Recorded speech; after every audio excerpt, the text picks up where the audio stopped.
Pole sana kwa msiba kaka yetu Steve Nyerere, lakini tulikuona umekuwa mtu wa kwanza kuwepo hapa tangia mapema asubuhi kuonyesha jinsi gani ambavyo umeguswa kwa namna moja. Hongera kwa hilo na hongera kwa jinsi ambavyo unawakimbilia watu kwenye matatizo mara kwa mara.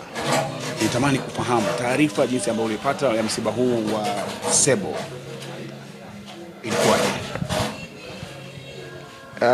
Nimepata msiba wa taarifa asubuhi, na bahati mbaya niliona asubuhi simu nyingi zimeingia, nilikuwa nimezima simu.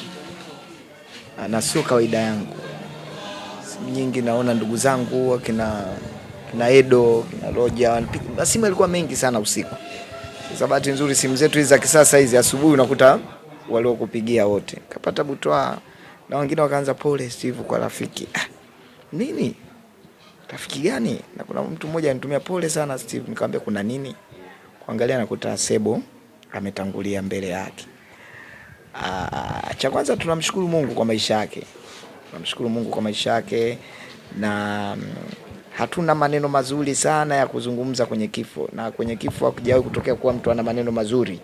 Kifo hakijawahi kuzoeleka, na ndio maana kwenye Biblia, kwenye Qur'ani, kifo ni fumbo. Tunahimiziwa kufanya ibada kwa sababu hujui muda. Sababu mtu katoka South Africa kaja hapo juzi, alikuwa pale Shaba amekaa na washikaji, alafu leo naambiwa amekufa. Kwa hiyo ni changamoto. Ni changamoto kwanza, changamoto ya kwanza kupokea kwamba ni kweli. Lakini changamoto ya pili ni kujifunza. Kifo cha Sebo ni funzo kubwa mno. Mimi kwangu nitamkumbuka kwa mambo mengi sana. Moja jambo kubwa ambalo nitamkumbuka nalo, aliniajiri yeye na Majizo nikiwa napitia changamoto kubwa sana za maisha. Walinipa nafasi ya kuwa mtangazaji wa magazeti kipindi cha asubuhi, kama mnakumbuka. Yeye ndo alinipokea, alikuwa bosi wangu. Na aliniita ofisini baada ya kuniajiri, akaniambia una kipaji, una uwezo, lakini kikubwa zaidi naomba uwe huru wa kufanya kazi, lakini usivunje miko ya habari. Na hilo nililizingatia na nilifanya kwa weledi mkubwa. Nichukue nafasi hii kwanza kumshukuru Mungu kwa kumuona mtu ambaye nakati mimi napitia nyakati mbovu, yeye aliamua kushika simu na kunipa ajira ili watoto wangu wapate milo mitatu. Kwa hiyo napenda kumshukuru Majei, napenda kumshukuru sana na bosi Sebo ambaye yeye ametangulia mbele yake. Lakini kikubwa zaidi kingine ambacho nadhani nitamkumbuka, the first time napambana kwa ajili ya kuwapa walemavu wheelchair na nini, yeye alitoa ofa ya kwamba tutafanya live ili watu nani kwa wingi tufanye live wapate taarifa, na alinipa live. Namshukuru Mungu, amekuwa rafiki. Na hata tuna group letu, tupo kina Oscar, kina Roja, kina Venture, hapa tunakutana kwa ajili ya mbio asubuhi kila Jumapili pale Mikocheni kwenye group letu. Kwa hiyo mimi nichukue nafasi hii kwanza kumshukuru Mungu, tena narudia, lakini kusema kwamba tutampa Sebo heshima zote zinazostahili kupewa. Heshima zote anazostahili kufanyaje? Kupewa.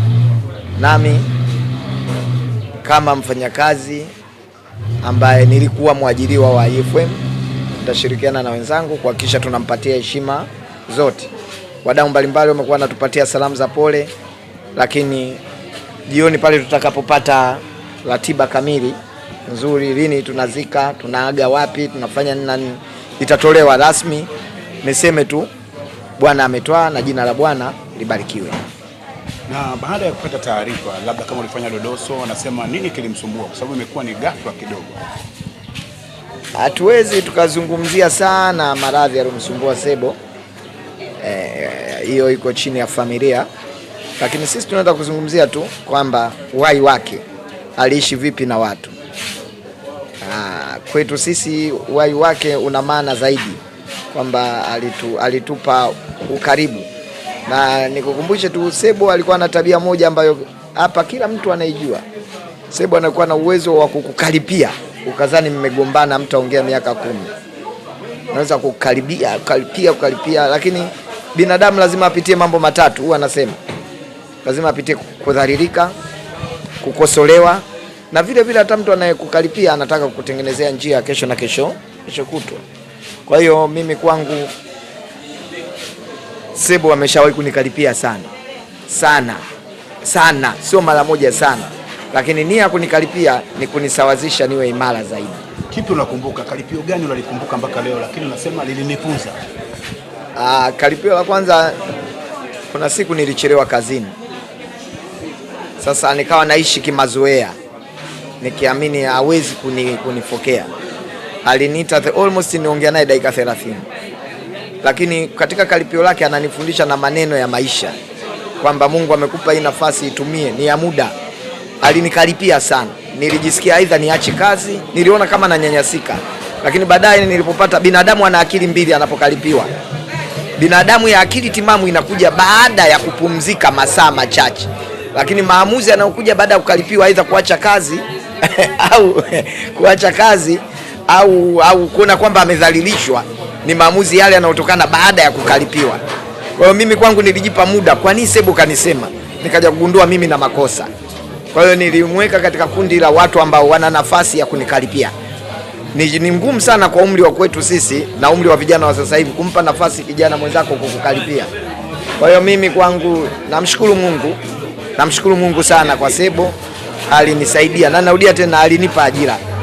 Namshukuru Mungu kwa maisha yake, na nimesema kwamba Sebo amejichanganya kwenye kila kona. Alikuwa sio redio moja, hajafanya redio moja. Alikuwa East Africa Radio, mnakumbuka, na ni Magic, ni mtangazaji mzuri. Na mnakumbuka alikuwa anapendwa sana na watu. Akaja huku amezalisha vipaji vya watu, na madhara yetu sisi wa Afrika tunapenda kumsifia mtu akiwa ameshafariki. Nalo ni jambo sio zuri sana. Lakini ndio itakiwa matunda yake haya tumpe akiwa hai.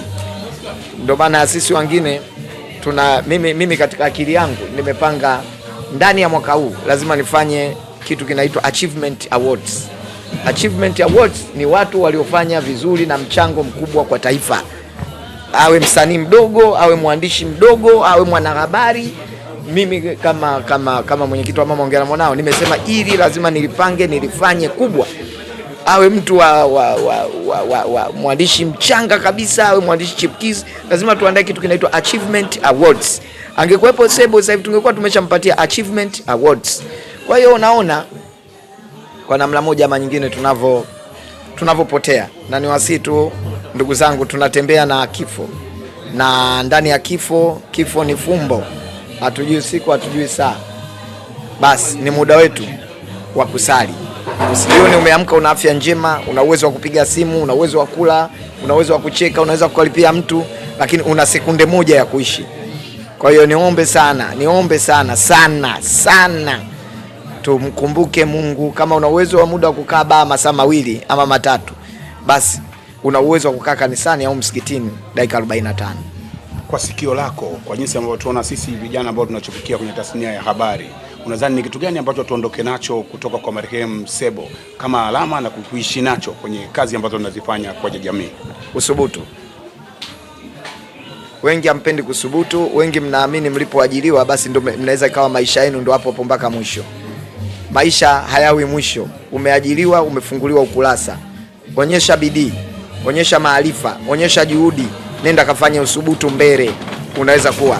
Angekuwa leo yeye sio msubutu, angebaki bado East Africa au Magic. Lakini amekuwa kuanzia utangazaji mpaka kuwa na yeye kati ya kwenye board members ya kuajiri. Hiyo yote ni usubutu. Akili yako wewe, hakuna Mungu sehemu kakupangia kukwambia wewe utakuwa mtangazaji tu. Akili yako hujui jinsi ya maarifa na juhudi zako unaweza kufika mbali. Umeshanielewa? Usubutu, usijikubali kukaa hapo. Ukijikubali kukaa hapo, ukaweka neema, ndio umeyakubali maisha yako kuyajengea ukuta.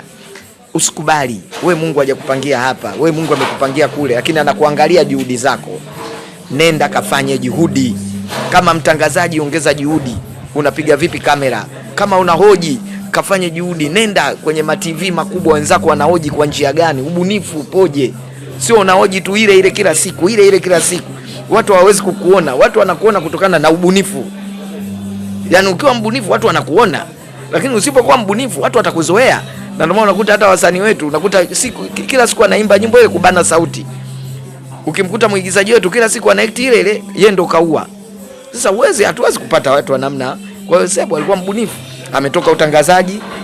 Umechanielewa, amekuwa naibu mkurugenzi, kutoka utangazaji kaacha mic kawa naibu mkurugenzi, hata wewe amini, una kitu ndani yako, utaki kushirikisha moyo, kumshirikisha Mungu kukifanya. Unaamini kwamba hapa nilipofika ndo riziki yangu. Hakuna riziki haina mwisho. Riziki inapenda kupelekeshwa, kwa sababu riziki ni lijitu fulani vile linasikia pale unapoliomba kitu fulani. Linasikia. Kwa hiyo napenda kukwambia kwamba unao uwezo mkubwa wa kufanya vitu vikubwa kama Sebo. Unao uwezo wa kuja na wewe kuniajiri mimi, au kuja kumwajiri Venture, au kuja kumwajiri Askofu, kuja kumwajiri Cheche. Ni kwa sababu hujaweka juhudi mbele. Tumekalili kwamba mimi hiki nilichopata kinatosha bwana, wewe nimekaa sana kijiweni. Hujakaa kijiweni kwa sababu ulitoka kijiweni ukaja kuajiriwa. Toka kuajiriwa, nenda focus. Kila siku lazima uwe na ndoto mpya ya kuongeza kitu ndani ya mwili wako. Yaani hakikisha kila unapoamka kuna kitu umekiongeza.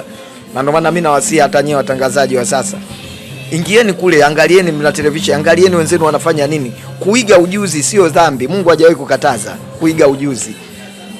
Asante. Ili kuwa mwanafamilia bora wa Global TV, usisahau kusubscribe, like, kushare na kucomment. Baada ya kusubscribe, bonyeza alama ya kengele ili kupata taarifa kwa kila video inayopanda Global TV Online.